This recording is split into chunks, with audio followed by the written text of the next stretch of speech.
वाले बाबा, नीति और चंद्रकला तीनों हाथ पकड़े मंदिर के बाहर खड़े होकर उन काली शक्तियों का सामना कर रहे थे। पर सबसे अजीब बात ये थी कि उन काली शक्तियों का उन पर कोई भी असर नहीं हो रहा था। अंगना को कुछ समझ नहीं आ रहा था कि ऐसा क्यों हो रहा है। लेकिन तभी अचानक टीले वाले बाबा का हाथ नीति के हाथ से छूट गया और फिर वही हुआ जो अंगना पिछले कुछ वक्त से करना चाह रही थी। नीति का स्पर्श खत्म होते ही जैसे बाबा की सारी शक्तियां कमजोर पड़ गई। आखिर टीले वाले बाबा भी उसकी काली शक्तियों का शिकार बना। काले सायों ने अपना घेरा टीले वाले बाबा के इर्द गिर्द बना लिया और फिर उनके शरीर को हवा में उठा दिया। बाबा अपनी जान की गुहार लगाने लगे। भयानक चीख सुन मंदिर में बैठा हर शख्स कांपने लगा और अपने ऐसे ही अंत के बारे में सोच सबकी हलक सूखने लगी। बाबा की चीख में दर्द साफ साफ झलक रहा था। इतने तेजस्वी बाबा का ये काले साए इतना बुरा हाल कर सकते हैं तो किसी आम इंसान का क्या हाल करेंगे। ये सोच चंद्रकला की रूह कांपने लगी। उसने नीति को अपने सीने से लगा लिया और शायद इसी वजह से वो अभी तक सुरक्षित भी थी। तभी बाबा दर्द से कराहते हुए बोले, चंद्रकला, जितनी जल्दी हो सके तुम मंदिर में प्रवेश करो ताकि ये साए तुम्हें नुकसान ना पहुंचा पाए। और हाँ, तुम नीति का हाथ बिल्कुल मत छोड़ना। चंद्रकला ने नीति का हाथ और कसकर पकड़ लिया और बाबा की बात मानते हुए वो मंदिर की ओर भागी। जहाँ सबको ये लग रहा था कि नीति को बचाने के लिए बाबा ऐसा बोल रहे हैं, पर सच तो कुछ और ही था। नीति सबको बचा रही थी। बाबा को ये बात समझ आ गई थी कि नीति का हाथ छूटने की वजह से वो इन शैतानी ताकतों का शिकार बन गए हैं, पर उनको ये भी पता था कि इन शैतानी ताकतों को नहीं पता चल रहा था कि नीति के वजह से उनकी शक्तियां बेकार हो रही थी। इसीलिए उन्होंने इस बात का जिक्र चंद्रकला को नहीं किया। जैसे ही चंद्रकला मंदिर के अंदर पहुंची, एक गांव वाला आगे आकर बोला, पर वो शक्तियाँ ऐसे बाबा को कैसे पकड़ सकती हैं? वो तो सबसे ताकतवर है और उनके पास भी इन शक्तियों से लड़ने के लिए सुरक्षा कवच भी है। फिर ऐसे कैसे वो? चंद्रकला उसकी तरफ देखते हुए बोली, क्योंकि बाबा ने इन शक्तियों से लड़ने के लिए अपनी तमाम शक्ति का इस्तेमाल कर दिया और नीति को बचाने के लिए अपनी सुरक्षा कवच वाली विशिष्ट माला का इस्तेमाल किया था।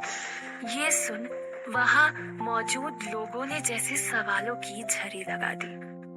चंद्रकला चुपचाप बदहवास सी ऐसे खड़ी थी मानो अब उसके पास इन गांव वालों को और खुद को बचाने का कोई उपाय ही ना बचा हो। वो पूरी तरह से टूट चुकी थी क्योंकि जिस पे उसको भरोसा था वो खुद ही शैतानी ताकतों का शिकार बन गए थे।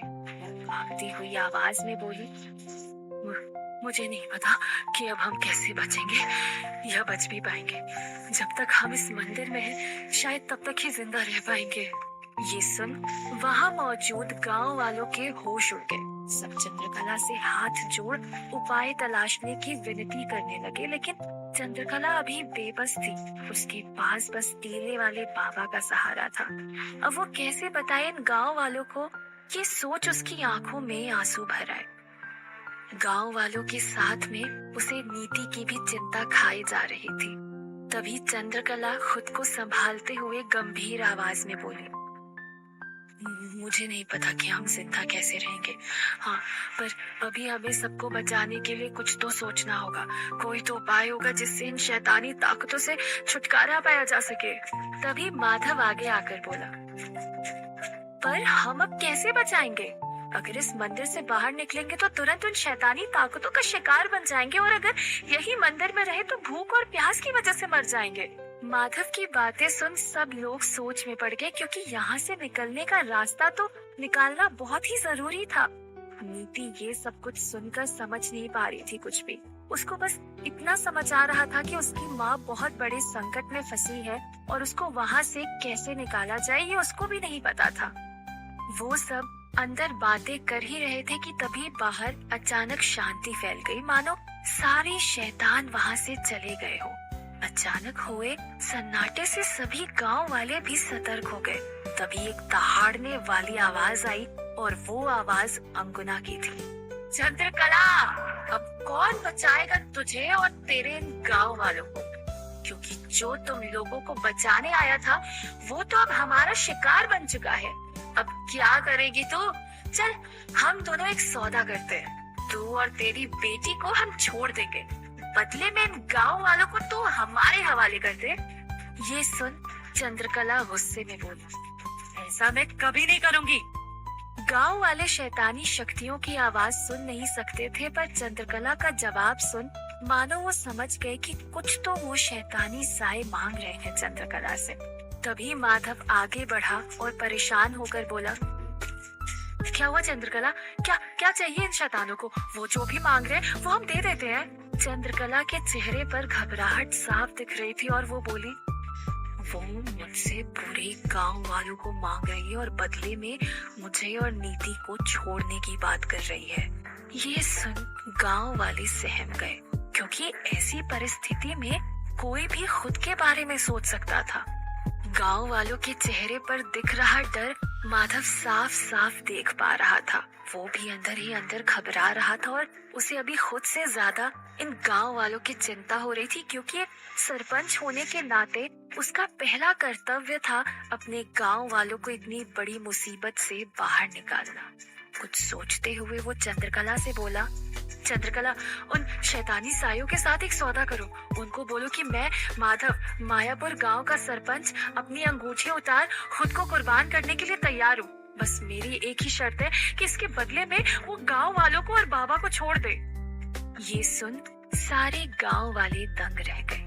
चंद्रकला भी माधव का ये रूप देख सन्न रह गई, क्योंकि कहीं न कहीं माधव वो सरपंच था जो लोगों से पहले खुद के बारे में सोचने वाला इंसान था।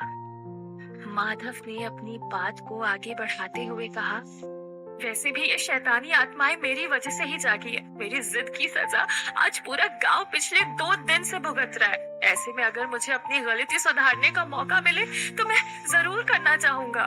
तभी माधव की पत्नी यामिनी गुस्से में बोली, ये क्या बोल रहे हैं आप सारे फैसले अकेले नहीं ले सकते। आपको जब घर में चुपचाप बैठना था तब आप गांव वालों को जमा कर मंदिर में ले जाने लग गए थे। जब आपको मंदिर में हमारे साथ बैठना था तब आप इस रुदाली के साथ टीले वाले बाबा के पास गए थे, जहां आप मरते मरते बचे। मैंने तब आपको नहीं रोका, पर इसका मतलब ये नहीं है कि मैं अभी भी आपको नहीं रोकूंगी। आप मुझे और अपने बचे हुए परिवार को छोड़कर कहीं नहीं जाएंगे। यामिनी की आंखों में डर और गुस्सा एक साथ दिख रहा था। वो अपने पति को खोना नहीं चाहती थी। बाहर का मंजर फिर से बदल गया। थोड़े वक्त के लिए बाबा की चीख पुकार जो सुनाई नहीं दे रही थी वो फिर से सुनाई देने लगी। जोर जोर की हवा चलनी शुरू हो गई। ऐसा लग रहा था कि ये हवा आज अपने साथ सब कुछ बहा के ले जाएगी। तभी माधव फिर से चंद्रकला को बोला कि जल्दी करो चंद्रकला, इससे पहले कि सब खत्म हो जाए तुम एक बार उस शैतान से बात करो, हो सकता है कुछ हल निकल आए। माधव यामिनी के पास जाकर खड़ा हो गया। उसने इस समय चुप रहना ही ठीक समझा, क्योंकि कुछ बातें बिना बोले भी समझी जाती है। चंद्रकला मंदिर के आगे वाले हिस्से में आ खड़ी हुई। इसे लाचार और बेबस देख मानो अंगुना बहुत ही ज्यादा खुश हो रही थी। उसने मजाक उड़ाते हुए कहा, क्या फैसला किया तूने? जल्दी से गांव वालों को मेरे हवाले कर दे और यहाँ से इस बाबा और तेरी बेटी को लेके निकल। तेरी बेटी 15 बरस की नहीं है ना, इसीलिए मैं उसको कुछ भी नहीं करूंगी। तभी चंद्रकला कुछ सोच आत्मविश्वास के साथ बोली, अगर मैं माधव को तुमको सौंप दूं तो क्या तुम हम सब गांव वालों को छोड़ दोगी? ये सुन अंगुना दहाड़ उठी और बोली, नहीं, मुझे सिर्फ माधव नहीं बल्कि पूरे गांव वालों की मौत देखनी है। मैं भी देखती हूँ कब तक तुम लोग यहाँ रहते हो। चंद्रकला फिर से अंगुना को बोली, सोच ले अंगुना, अगर हम सब इस मंदिर में मर गए तो इससे तुझे कोई फायदा नहीं होगा, क्योंकि जिस मुक्ति के लिए तू आज भी भटक रही है वो तुझे अभी भी नहीं मिलेगी। तेरी दुश्मनी सरपंच के परिवार से है ना, तो वही परिवार का सदस्य खुद तेरे पास आने को तैयार है। ऐसा मौका तुझे दोबारा नहीं मिलेगा। अंगुना की कोई भी आवाज चंद्रकला को नहीं आ रही थी। वो समझ गई थी कि अंगुना इस बारे में सोच रही है। तभी यामिनी गुस्से में खौलते हुए चंद्रकला के सामने आई और उसे जोर का तमाचा मारते हुए बोली, तुझे बड़ी जल्दी हो रही है मेरे पति को मारने की। अगर इतना ही शौक है तो खुद जाके मरना। तभी गांव की एक महिला आगे आई और डरी हुई आवाज में बोली, मालकिन, ये सब भी तो आप लोगों की ही वजह से हो रहा है। इन शैतानी शक्तियों को आपके परिवार से ही दुश्मनी है।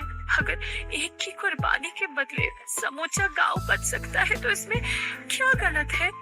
यामिनी कुछ और बोले इससे पहले माधव आगे आते बोला, सही बोल रही है काकी, अगर मेरे एक के मरने से सब बच जाएंगे तो क्यों नहीं। और यामिनी, अगर मैं नहीं गया तो वैसे भी हम सभी मारे जाएंगे। इसीलिए अभी इसी बात में ही समझदारी है कि एक मौत ही हो यहाँ पर। और मुझे वादा करो कि मेरे जाने के बाद भी तुम वैसे ही गांव वालों की रक्षा करोगी जैसे मैंने की है। ये बोलते हुए माधव की आंखें भर आई थी।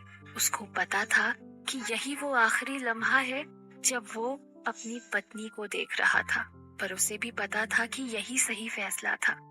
माधव ने अपनी अंगूठी निकाल के अपनी पत्नी की उंगली में पहना दी और बोला, आज से ये तुम्हारी रक्षा करेगी जैसे मैं करता था। यामिनी जोर जोर से रोने लगी। उसको कुछ समझ नहीं आ रहा था कि अब वो क्या करे। वो अपने पति के पैरों पे गिर पड़ी और बोली, मत कीजिए ऐसा, अभी देर नहीं हुई है, हम मिलकर सब ठीक कर देंगे। यामिनी को माधव ने उठाया और कहा, वादा करो यामिनी मुझसे कि मेरे जाने के बाद तुम अपना कर्तव्य अच्छे से निभाओगे। रोते रोते ही यामिनी ने माधव को वादा किया, हाँ मैं करूंगी सब कुछ। चंद्रकला के पास आकर माधव ने कहा, तुम्हारा बहुत बहुत धन्यवाद। आज तुम्हारी वजह से ही मेरा गांव बच रहा है। मैं अब जाने के लिए तैयार हूँ, तुम उन शैतानों को बुला लो। चंद्रकला ने भारी आवाज में फिर से अंगुना को आवाज लगाई, अंगुना, क्या तुम्हें हमारी शर्त मंजूर है? अंगुना ने भी हाँ में जवाब दिया। फिर चंद्रकला ने माधव की ओर देख अपना सिर हिलाया। उसकी आंखों से आंसू बहने लगे थे। माधव चंद्रकला के चेहरे का भाव देख समझ गया था कि शैतानी शक्तियों ने उसकी शर्त मान ली है। उसने एक नजर अपनी रोती हुई पत्नी को देखा, जिसकी आंखों से लगातार आंसुओं की धार बह रही थी।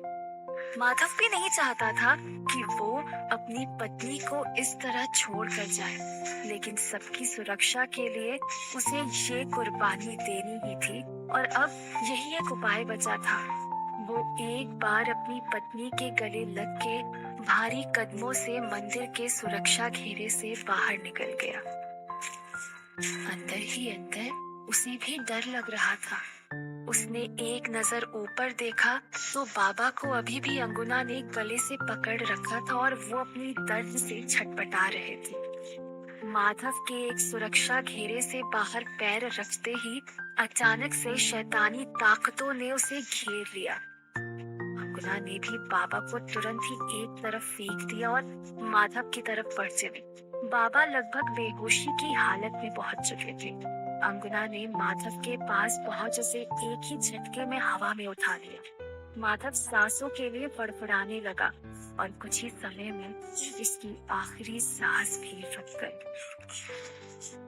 उसकी दर्द से बिलखती चीख शांत पड़ गई। लेकिन अंगुना ने माधव के शरीर को फेंका नहीं, बल्कि अपने साथ लेकर वहां से तुरंत निकल गई और उसके साथ सारे काले साए भी। अचानक से गांव का मौसम बदलने लगा। काले सायों के द्वारा गहराया अंधेरा अब छटने लगा। ये देख सब समझ गए कि काले साए अब जा चुके हैं। चंद्रकला और कुछ आदमी बाबा की तरफ भागे जो अभी भी जमीन पर बेहोश पड़े थे। बाबा को सब उठाकर मंदिर में लेकर आए और वहीं एक जगह लिटा दिया। वहाँ के पुजारी तुरंत ही गंगा जल लेकर बाबा को पिलाने लग गए। इधर माधव की पत्नी यामिनी का रो रो कर बुरा हाल था। वो अपने पति के शव का इंतजार कर रही थी ताकि वो अपने पति का अंतिम संस्कार उनको अंतिम विदाई दे सके, लेकिन उसे नहीं पता था कि अंगुना माधव के शव को भी अपने साथ लेकर गई है। अभी गांव के ऊपर से खतरा टल चुका था और सब बाकी गांव वाले सुरक्षित थे।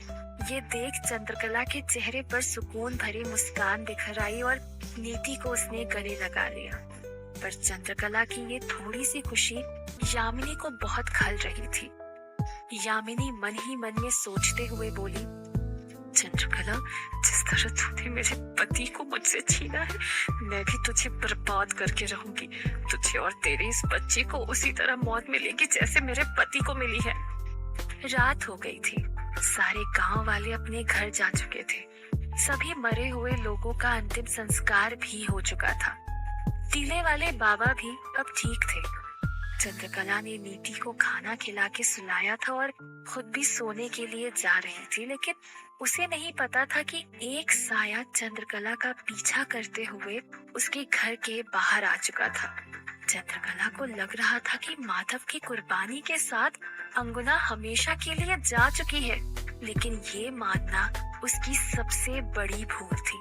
असलियत तो ये थी कि माधव की कुर्बानी तो बस एक शुरुआत थी, एक ऐसे भयानक मंजर की जिसकी कल्पना मायापुर के लोगों ने कभी सपने में भी नहीं की थी। क्या मायापुर गांव सच में सुरक्षित हो चुका है या गहराने वाला है उस पे एक बहुत बड़ा संकट? क्या शैतानी ताकतों का गांव में फिर से होने वाला है आगमन? कैसे यामिनी अब अपना बदला लेगी चंद्रकला से?